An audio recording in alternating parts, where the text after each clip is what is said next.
এই যে আমাদের রান্না পুজো এইভাবে শুরু হয় সকালটায়। যে কাকিমা এখন এই যে আমাদের সেই মা কালী জাগ্রত থান, মায়ের পুজো দিয়ে রান্না পুজোটা শুরু হয়। কাকিমা দেখাও, এই যে কাকিমা এখন ঘট বসাচ্ছে মা কালীর থানে। এখন মা কালীকে শাড়ি পরাবে।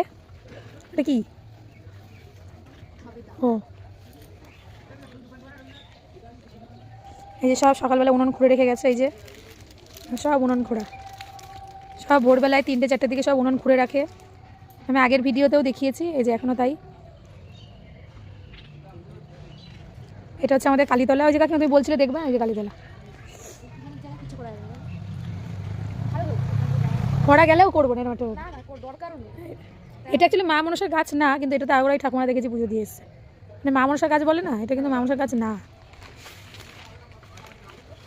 যে আমাদের পোলট্রি মুরগির ফার্ম, এটা পুকুর। এখানেও সবাই রান্না করবে, সব কাঠ রেখে গেছে, উনুন খুঁড়ে গেছে ভোর 3টে-4টের সময়। আর এই যে সেই আমাদের জাগ্রত, মানে এত আমফান হয়েছে, এত কিছু হয়েছে, কিন্তু এই গাছকে হেলাতে পারিনি। আমাদের এর থেকেও মোটা মোটা গাছ ভেঙে গেছে, উপড়ে গেছে মাটিতে, এই গাছ কিছু করতে পারিনি। হ্যাঁ উঠে পড়াও, হ্যাঁ উঠে পড়াও।